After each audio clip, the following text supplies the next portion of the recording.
Thank you for the introduction, and it's a pleasure to be presenting to you, supported by the West Gippsland Catchment Management and Latrobe Catchment Landcare Network. I think it's interesting that recognition that a focus on the land and agriculture also is relevant in our suburbs as we transform them to be agriculturally productive, re-inhabited landscapes. So this Aussie Street presentation and the book RetroSuburbia are all informed by permaculture ethics and principles that have powered the now global permaculture movement over the last 40 years. So even permaculture is now retro.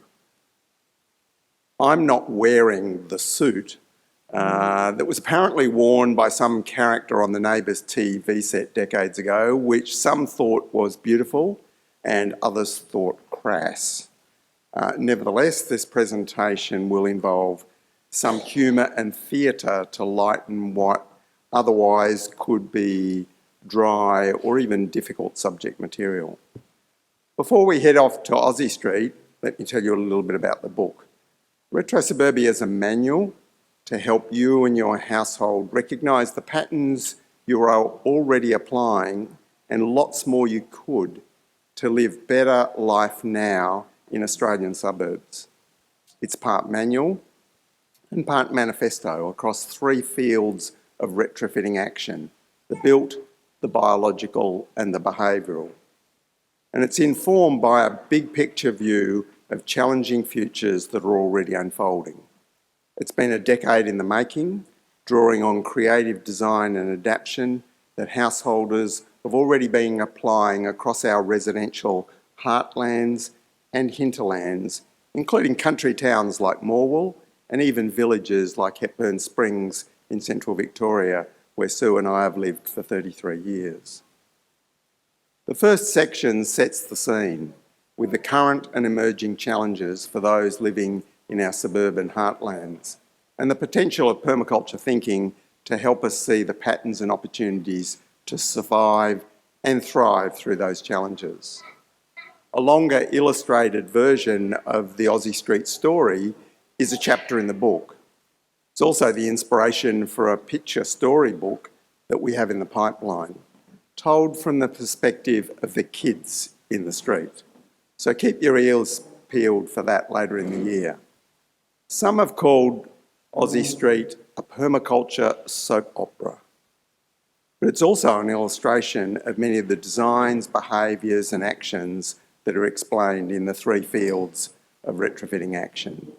The 10 chapters of the built field cover how we can retrofit our shelter, heating, power, water and waste to be more comfortable and resilient for more home-based and shared living with a lower ecological footprint. The 10 chapters of the biological field cover what we need to understand about soil, microclimate, ecology of our site as we gear up to build fertility, produce more food, live outdoors and connect with nature. The behavioural field covers everything from ownership and living arrangements to rearing self-reliant and resilient children, health, disability and ageing, as well as decision-making, interpersonal relations and conflict resolution. Lots of touchy and controversial issues framed through empowering, down-to-earth common sense. Each section has a case study and there's another dozen with more coming at the website that show how real people are living RetroSuburbia now.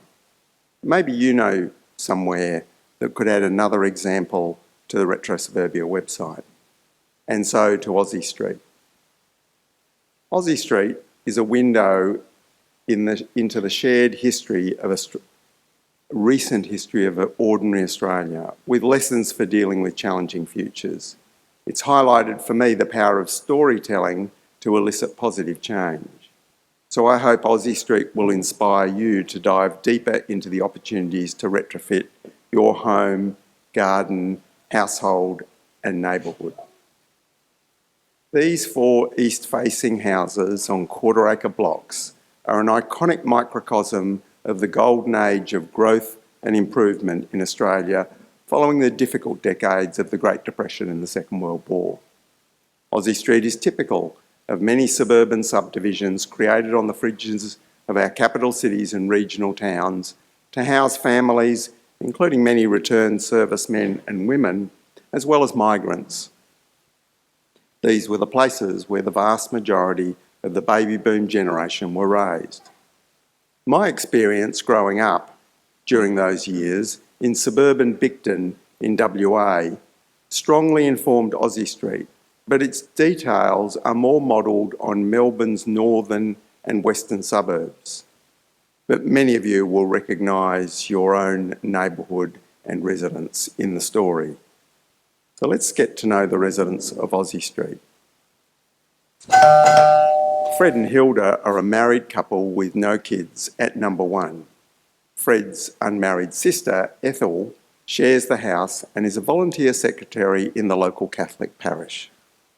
Fred is a printing press worker at the Herald Sun newspaper and drives to work each day in his new sky blue FJ Holden, which is parked in the garage when he's not working on projects.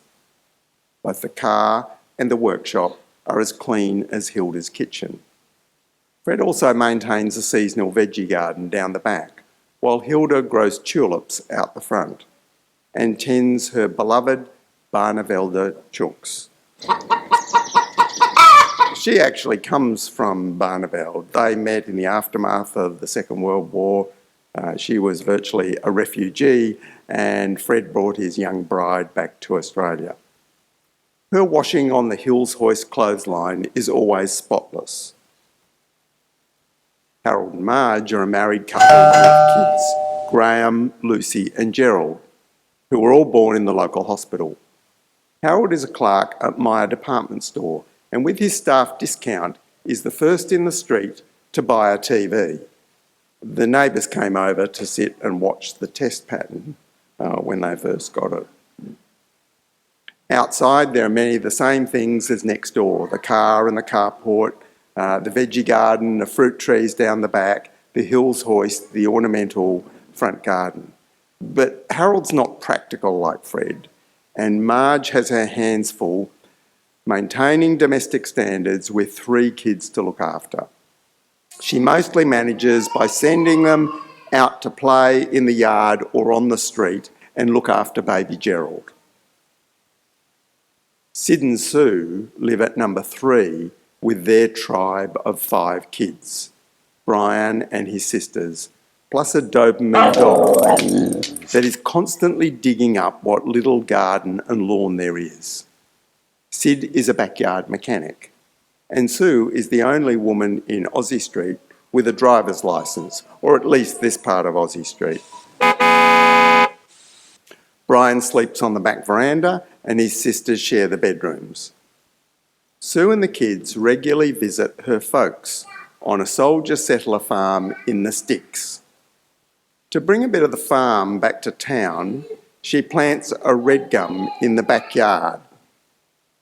On one of Sue's visits away, Marge next door sees Sid pashing with a young female customer and thinks she should tell Sue, but doesn't get around to it. Mario and Angela are from Sicily. La vita è bella. They bought number 4 after living in an ex-army migrant camp for several years. They have 3 kids. The oldest, Dino, acts as an interpreter for his mother when she has to go to the doctor. Mario and Angela both ride their bicycles to the shoe factory, where they regularly do double shifts. Mario has the largest veggie garden and orchard in the street, as well as pigeons and rabbits. Marge, at number 2, complains about the pigeons shitting on her washing. Out the front, where you would expect an ornamental garden, they have an olive grove and strange herbs. Oh, and there's a goat tethered in the backyard to keep the grass down. The clothesline is just fencing wire with a prop stick. Only 20% of Aussie Street is under roof or paved, but there are as many people as most modern wall-to-wall suburbs. The floor area per person works out about the same as a tiny house each, but way more efficient. Time away from home is mostly work and school. No one has heard of greenhouse gas emissions, but retrospective estimates by those that lived through those years suggest it's about 30% of 2010 averages. The 60s and 70s was the era of rising affluence and additions, but also big changes in public services and infrastructure. The Water Board installs the sewer, so there are no more septic tanks to clean out and you can flush almost anything you like down the toilet.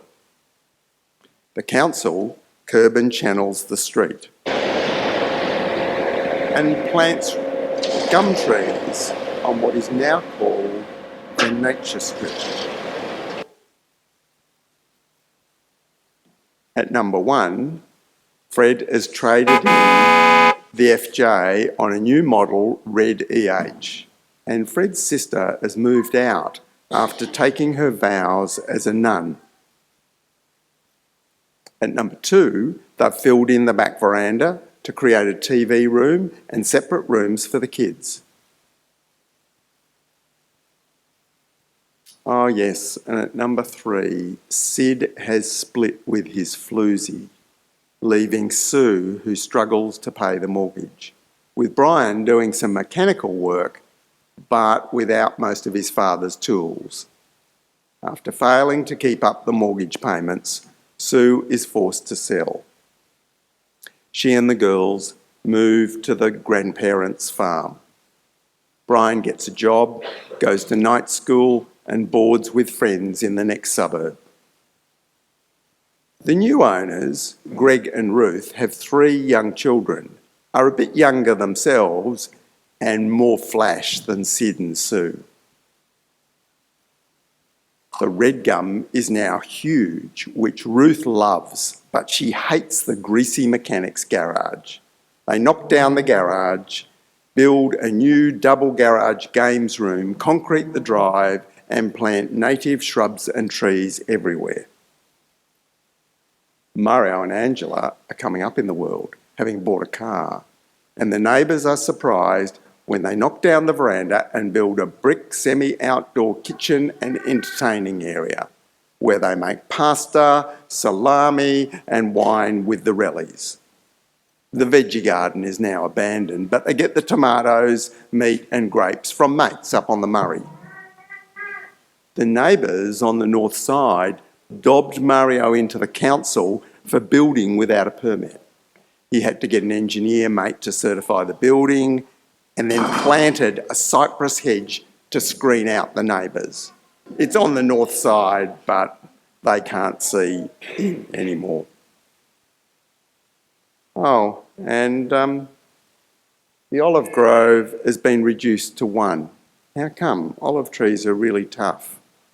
Well, Dino's younger brother left the goat tethered in the front yard and it ringbarked the trees. They would have recovered, but Angela's been complaining about how the kids don't help pick the olives. So Mario chainsawed the trees down and poisoned the stumps, but somehow one managed to grow back.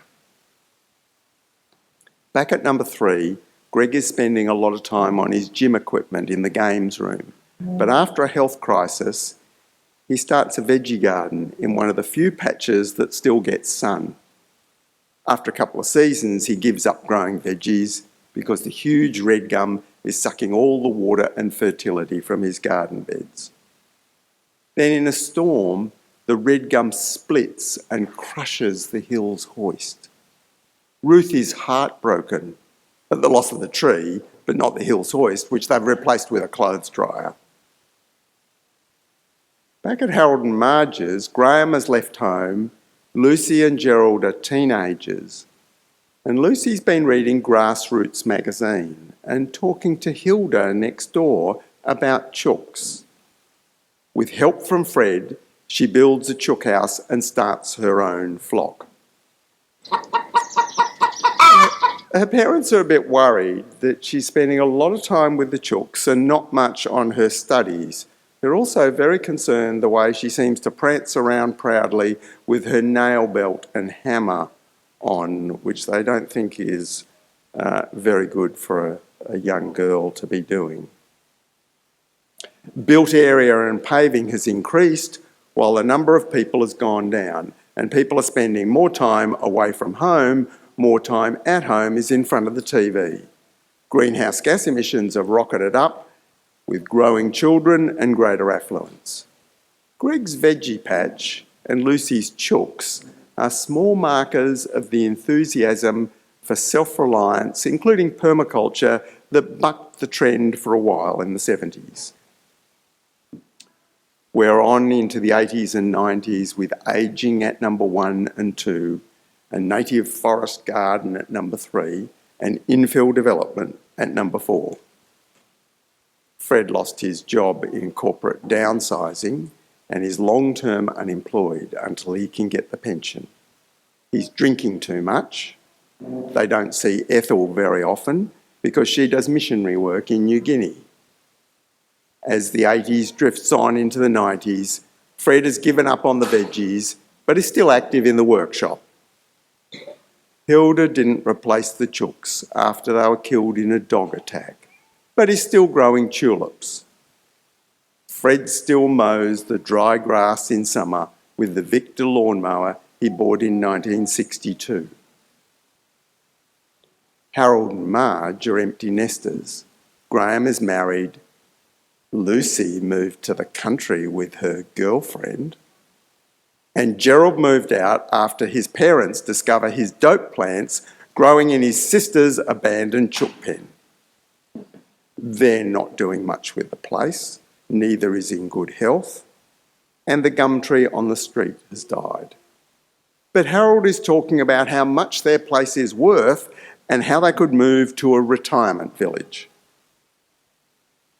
Next door, Ruth's native garden has grown to a forest that encloses the house. The gutters are overflowing with litter and weeds. With the last of their children left home to go to uni interstate, they spend more time up north each winter in their mobile home. Inside the house, they do periodic renovations and the garage is full of their unused stuff. Mario and Angela have sold and moved to their new dream home in Doncaster.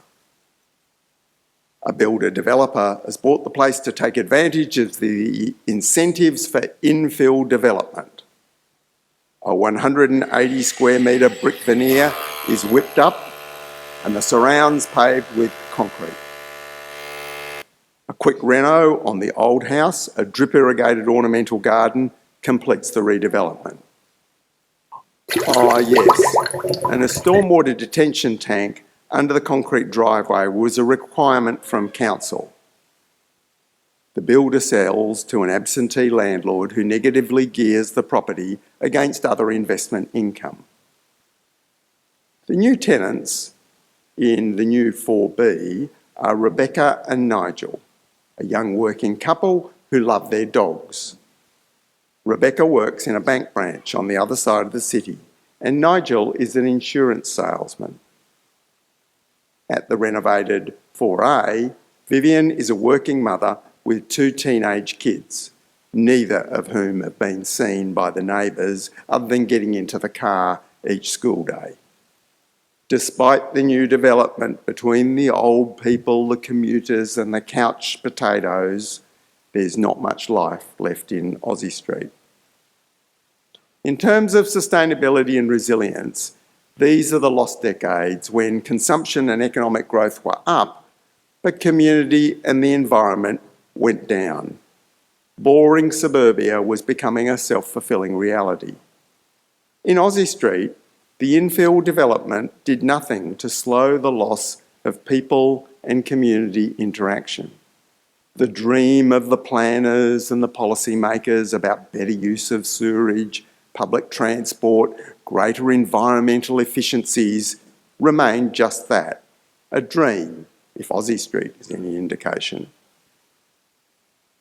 Into the turbulent 2000s, a model of permaculture-inspired retro-suburbia takes root at number 2 and spreads to number 3, while life drifts on at number 1 and number 4. Fred and Hilda are still there, not much happening outside except Hilda's tulips. They sold the car after Fred lost his licence, but he's still tinkering in the workshop.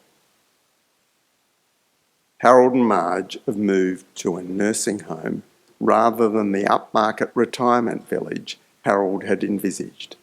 The house is rather derelict, with rotting boards in the porch and veranda, and it's on the market for quite a while before it sells for slightly less than vacant land value because of the asbestos sheeting on the veranda or something.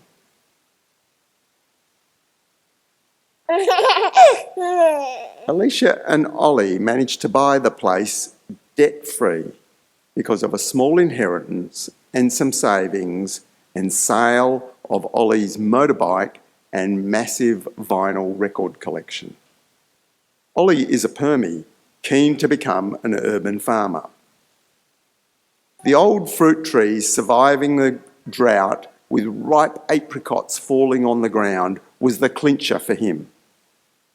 Alicia and Ollie are proudly car-free with their chrome alloy 10-speed tandem that is a far cry from Mario and Angela's heavy steel single-speed bikes in the 50s. So with little money but lots of energy, they start to transform the place. A rain barrel to collect roof water free of chlorine was the first retrofit on Alicia's to-do list, while Ollie focused on setting up his nursery in the old carport with plant stock on pallets down the driveway. He doesn't have a permit from the council, but it doesn't seem to be a problem. A permablitz helped infill the old orchard with subtropical evergreens, renovate Lucy's long-abandoned chook house, and add a new straw yard. The permablitz crew wanted to build a mandala garden, but Ollie has plans for a chook tractor market garden to produce mixed veggie boxes for sale. The chooks clear the weeds, pests and crop wastes, fertilise and cultivate the soil, contained by an electronet temporary fence, with successive planted crops in strips across the backyard. Ollie plants an almond and an olive on the street verge, and after watching a YouTube by Brad Lancaster, takes to the curb with an angle grinder to divert stormwater into a swale around each tree. He has to lift the sandbag out of the gutter when the street sweeper comes past, but it doesn't seem to be a problem. A greenhouse attached to the chook house is a beauty, made from folding glass doors from a demolition of a local 1960s suburban petrol station. It increases Ollie's range of plant stock for sale and early season specials for his box customers. Next door is up for sale. It's more overgrown than ever, with Greg and Ruth away most of the time. Ollie's friend Gareth is scheming to get his parents, Ian and Andrea, to buy the place. Ollie is keen to see the trees go that are shading his market garden, while techhead Gareth has his eyes on the double garage for his metalworking and electronics projects. Andrea and Ian are open to the idea of moving after their failure to prevent a new apartment block being built that shades their passive solar house that they built in Fitzroy in the 1970s.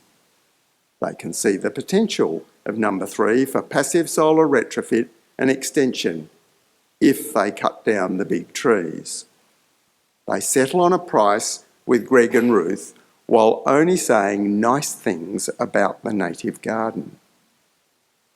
With capital to spare from the sale of their place and savings from Ian's uni lecture job at Latrobe Uni, Andrea's project management experience and Gareth's hands-on skill, stuff really happens fast at number 3. They hire Ollie to take down the trees using his climbing gear and chainsaw.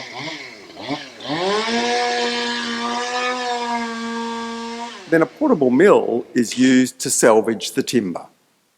Plans for a passive solar addition made from light earth over salvaged blue gum frame are shepherded through the council with the aid of a civil engineer friend. A workshop to teach light earth techniques sees the extension occupied, if not finished, in 6 months. A cool feature of the extension is a cool cupboard fed by an earth duct from the south entrance fernery.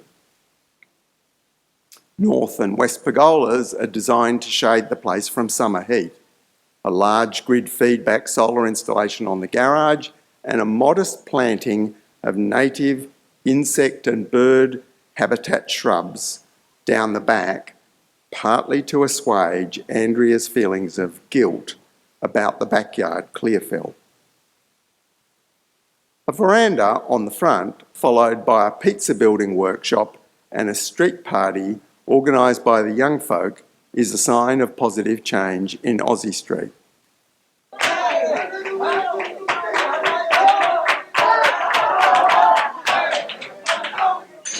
Yeah, but there was a debate about the gum tree on the street that was sucking all the moisture and nutrients from Gareth's half-hearted efforts at a front veggie garden. As a compromise, Ollie pruned the lower limbs to let in more winter sun while retaining the summer shade. Of course, he was wearing his high-vis gear that made him look like a council worker. While the backyard clearfell was controversial with friends, once they'd moved into the new addition, Andrea and Ian started to feel guilty about having so much private space between the three of them, and the idea of taking in a boarder became the obvious opportunity that was good for the environment, good for the community, and the household finances. They interviewed a few prospective tenants, and Jodie, a single mum with a baby, moved into the front room of the original house. Now, there's a story on the street that Jodie and Gareth were a number. Who knows? Anyway, an extra young adult at number 3 changed the dynamics, and before long, Alicia and Jodie are sharing childcare and strategising. It was their idea to take down the boundary fence, which opened everyone's ideas to lots of possibilities they hadn't thought of before. Vehicle access to Ollie's market garden was an immediate benefit. It took a worsening of the drought, lots of planning and discussion, before a decision was made to build a 50,000 litre concrete tank across the boundary, fed by overhead pipes from both houses. It was finished and connected just in time to start filling with a summer thunderstorm. Other retrofits included a reed bed system treating grey water from number 3 and later from number 2, a greenhouse replacing the old porch at number 3, and later copied at a larger scale at number 2 to improve thermal comfort and grow more veggie seedlings for sale into the booming home garden market. After the street tree did give up the ghost, the olive and almond planting from next door was replicated at number 3.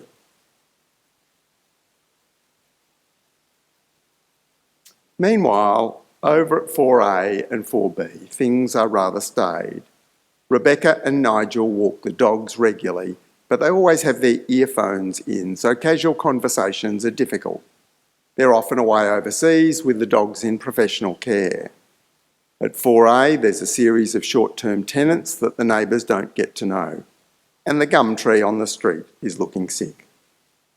There is more land covered by buildings, but for the first time, the floor area per person is going down due to the extra people who are also spending more time at home. Greenhouse gas emissions have dropped, not just due to the solar panels and bicycles, but especially the home food production and frugal home-based lifestyles. It's now 2020. The Australian property bubble began to collapse in 2018. Mortgage distress, bank foreclosures, job losses, and homelessness, falling government tax revenues are all creating hardship not seen since the 1930s depression. In Aussie Street, things are much better, although they do include some challenging changes before all 4 lots are buzzing with a revived household and neighbourhood non-monetary economy. At number 2 and number 3, the systems put in place over the previous decade are really paying dividends. The kids are growing up with excitement and learning from parents and elders as they contribute to the household economy. Ian and Andrea are pleased to have invested the capital and time in supporting the next generation to create new livelihoods. Gareth is engaged in high-end industrial salvage and obtainium engineering projects that are helping urban agriculture, backyard manufacturing and repair businesses start up without bank finance. Demand for Ollie's micro-urban farm produce is booming, but he can't feed the growing households at home and supply all the demand for veggie boxes. For some years now, Ollie has been trying to get access to Fred and Hilda's backyard as an alternative to moving the market garden to a larger site. But Fred has been obsessed with mowing the dusty, bare ground. He's not doing it himself anymore, but getting it done. Megan, one of Ollie's box scheme customers, is a nurse who strikes up a good relationship with Hilda, who reminds Megan of her own grandmother still living in provincial China. After Fred has an accident that confines him to a wheelchair, Megan gives notice at her rental lease and moves in as an informal carer.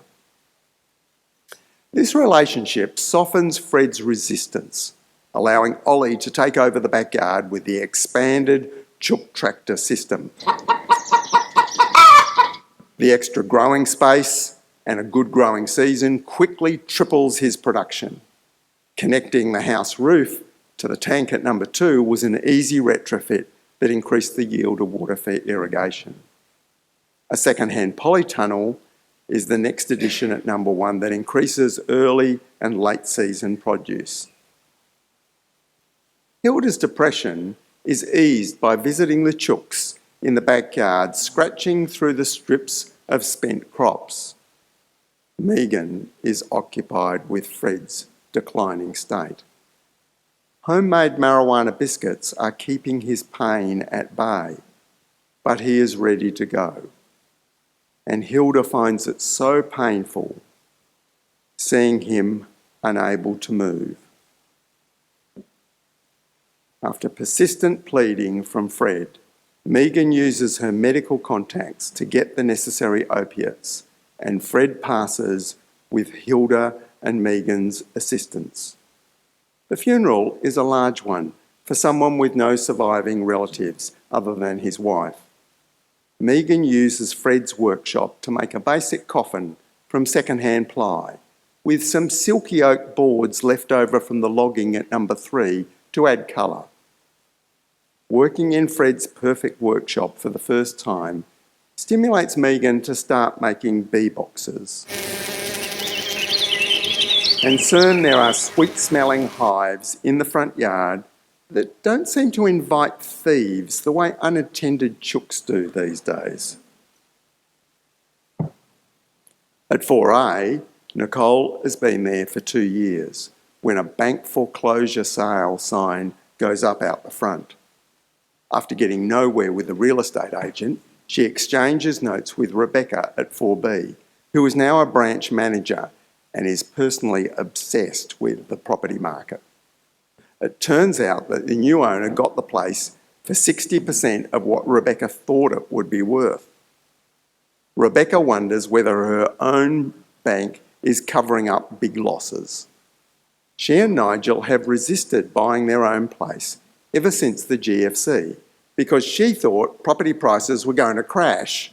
But until recently, it felt like they'd missed the boat of home ownership, and in any case, had spent a lot of their savings on overseas travel.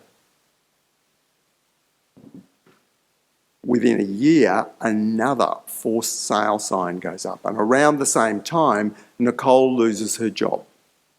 She can't afford to pay for the electricity and gas, and eventually the services are disconnected. Without a job and cold in the dark, she reluctantly moves in to her boyfriend's apartment. Reluctant because his housekeeping standards don't match hers.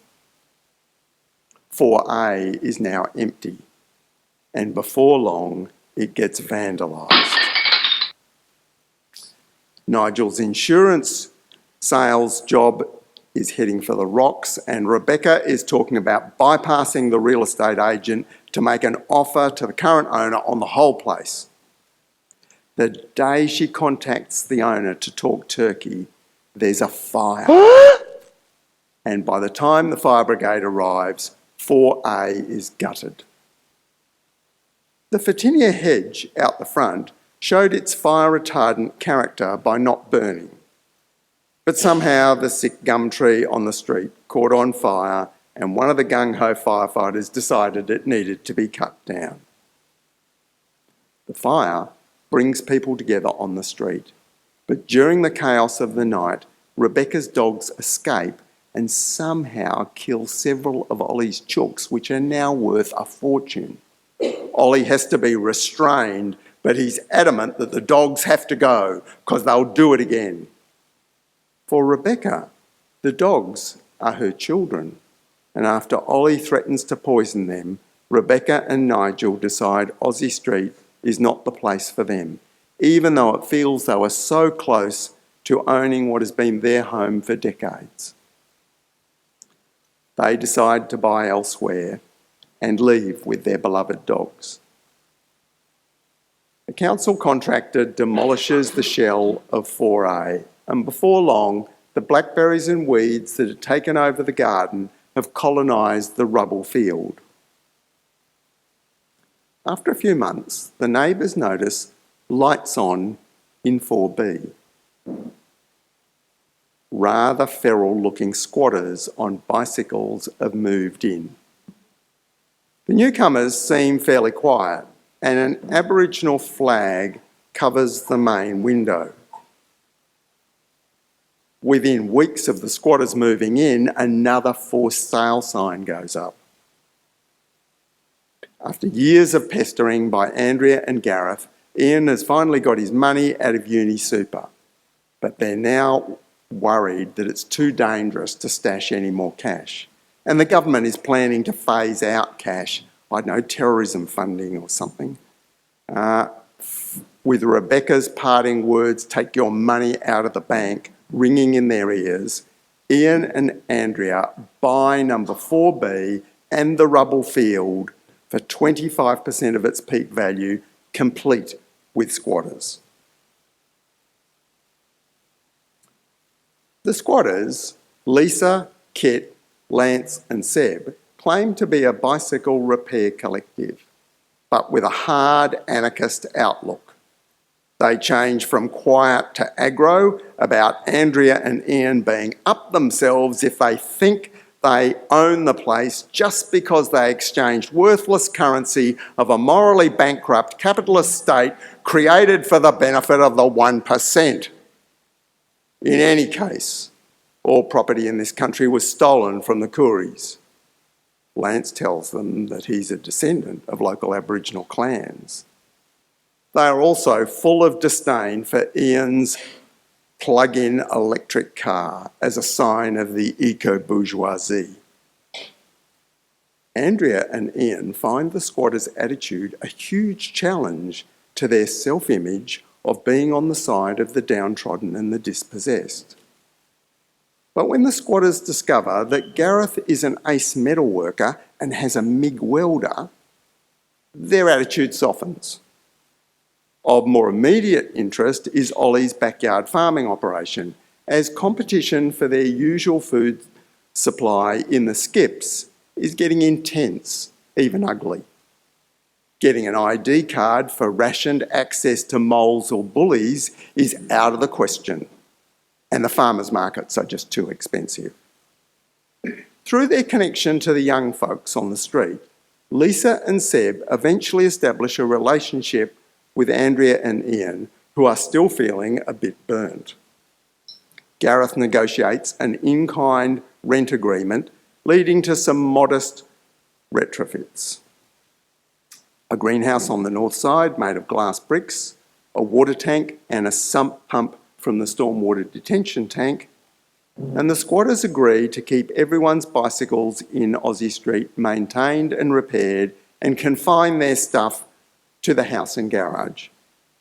Because Alicia and Ollie's daughter, Rihanna, is mad keen to get goats on the vacant front lot. An electric fence is whipped up, and Alicia's long-time raw goat's milk supplier at the local farmers market provides a pregnant doe for Rihanna's 14th birthday present. A bleating kid is soon the star of Aussie Street. But for security at night, the animals are locked in the new milking stall built over the top of Ollie's old compost bays. Goat fodder is harvested around the neighbourhood. Planting an almond and olive out the front symbolises the squatters becoming fully fledged members of the Aussie Street neighbourhood.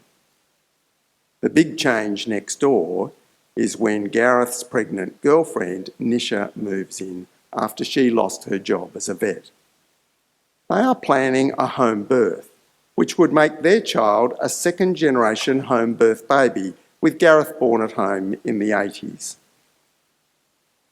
At number 1, Hilda sells the property to Megan for a nominal sum, but there's still a large land transfer tax to formalise the process. 6 months after Fred, Hilda is ready to die too. She manages without assistance by simply not eating. The funeral is even bigger than Fred's. Lucy, her teenage neighbour with the chalks, has kept in contact with Hilda over the years since her move to the country. Now in her late 60s, she is a prominent writer on ecofeminism and shocks everyone by revealing that she thinks Hilda was a lesbian who never came out. Young folks are enthralled by Lucy's stories of growing up in Aussie Street in the 60s. It amazes them that so much of what they are working to establish now existed in the 50s and 60s as a remnant of traditional self-reliance, but without the effort and excitement those behaviours now require and generate. Megan's recovery process really gets going when she employs young Jake from number 3 to help gut and renovate some of the rooms of the house. While his mum Jodie and Gareth were never partners, Gareth was a father figure to Jake and taught him about obtainium engineering and owner building.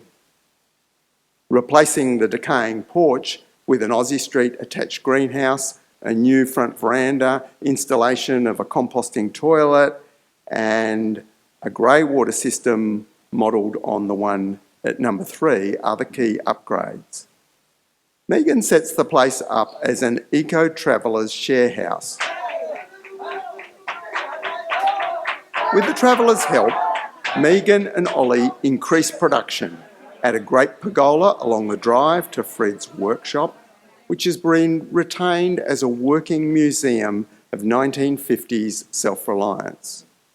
Between the focus on wood at number 1, the bicycle repair workshop at number 4, and Gareth's metal and electronics workshop at number 3, most stuff can be maintained or fixed in the street.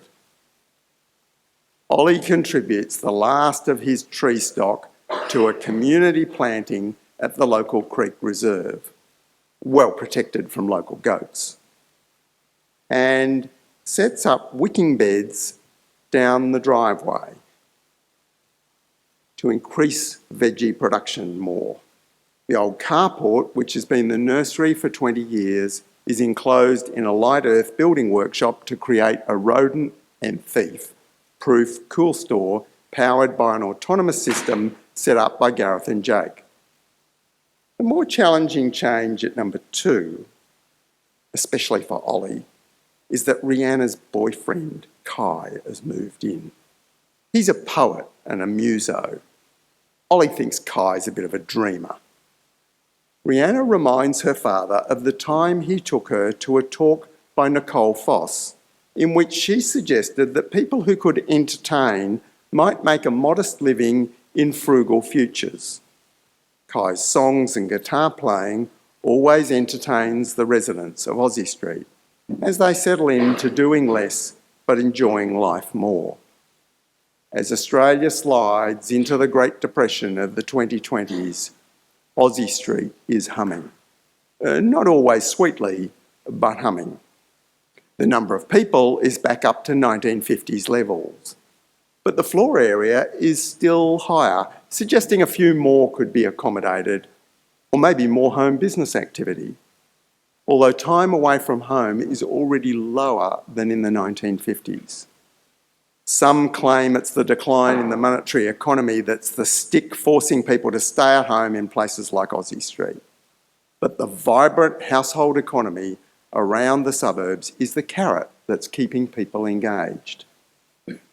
Greenhouse gas emissions in Aussie Street are down to 20% of 2010 levels.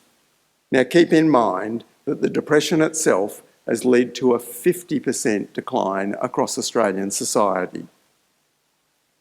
For the residents of Aussie Street, a lot of time away from home is outreach work to help others in the community achieve a graceful and necessary transition from dependent consumerism to permaculture-designed productivity. Apart from Ian trying to keep abreast of all the latest research, everyone is getting on with life and helping make the common sense of Aussie Street common again. I hope Aussie Street has inspired you to get your household economy humming and contribute to creating a new normal of retro-suburban self-reliance in your neighbourhood. Thank you.